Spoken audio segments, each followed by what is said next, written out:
நண்பர்களே வணக்கம். வெல்ரைஸ் சேனல் மூலமாக இன்னைக்கு இன்னொரு வித்தியாசமான சமையல் குறிப்பில் பார்க்க போகிறோம். இப்போ நான் பண்ண போகிறது முருங்கை பீன்ஸ் பொரியல். நான் உங்களுக்கு சொல்லியே ஆகணும். இதை பற்றியும் பார்த்தீங்கன்னா யூடியூப்பில் எந்த ஒரு வீடியோவும் இல்லை. அதனால தான் நம்ம புதுமையை மட்டும் நம்ம போடுறதே. நீங்கள் பீன்ஸ் பார்த்துருப்பீங்க. இன்றைக்கி நம்ம மார்க்கெட்டில் கிடைக்கிற எல்லாமே பார்த்தீங்கன்னா ஹைப்ரிட் பீன்ஸு.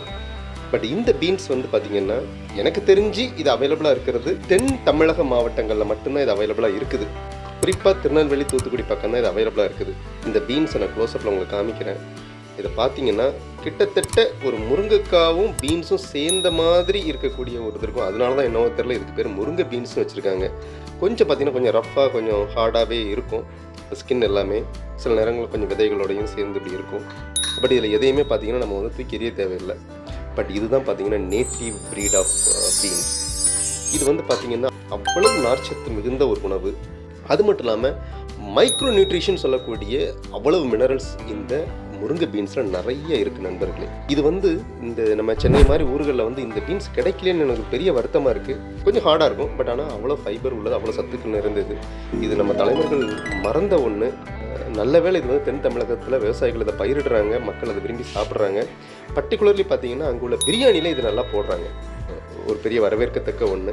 சரி, இப்போ செய்கிறதுக்கான என்னென்ன மூலப்பொருட்கள் தேவைன்னு நம்ம முதல்ல பார்க்கலாம்.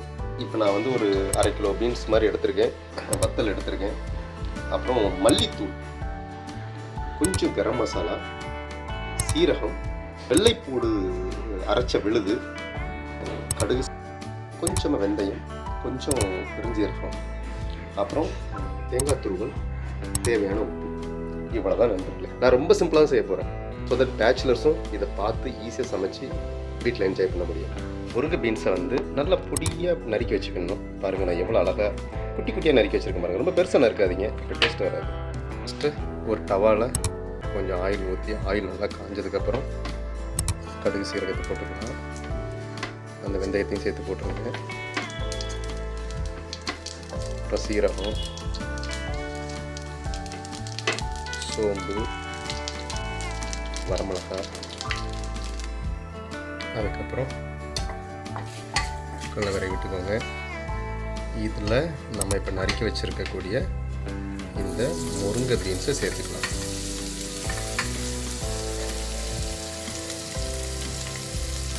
முருங்கை பீன்ஸ் கொஞ்சம் விதையாக இருந்தால் கூட எடுத்து போட்டுக்கோங்க. ஏன்னா அந்த விதையில் வந்து ப்ரோட்டீன்ஸ் நிறையா இருக்கும். இப்போது இந்த மசாலா இந்த ஆயிலில் கொஞ்ச நேரம் வதங்கட்டும்.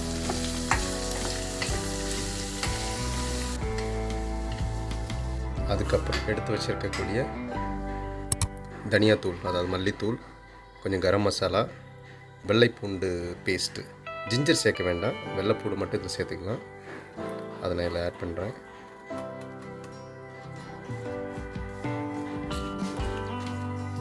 எவ்வளோ டேஸ்டியான ஹெல்த்தியான ஒரு நியூட்ரிட்டிவ் டிஷ் வந்து சிம்பிள் ஃப்ளேவரில் பண்ணுறோம்.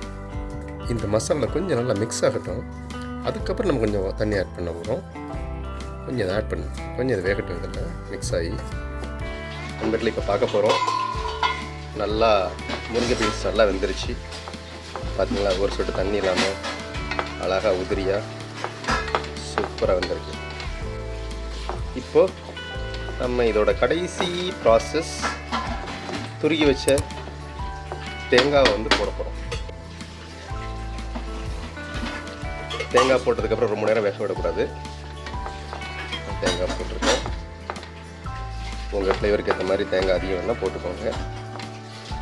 இப்போது தேங்காய் போட்டதுக்கப்புறம் ஜஸ்ட் ஒரு 1 மினிட் மட்டும் ஒரு சிம்மில் வச்சு வைக்கலாம்.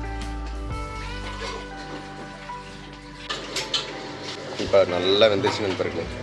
ஒரு முருங்கை பீன்ஸ் பொரியல் என்ன ஃப்ளேவராக நியூட்ரிட்டிவானது நம்ம பண்ணியிருக்கோம் பாருங்கள்.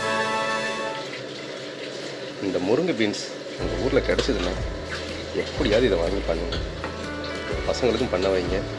இந்த ஹோல் உலகமே பார்த்திங்கன்னா டிமாண்ட் சப்ளையில் தான் இயங்குது. நீங்கள் என்ன வாங்குறீங்களோ அதை தயாரித்து கொடுக்கறதுக்கு விவசாயிகள் ரெடியாக இருக்காங்க.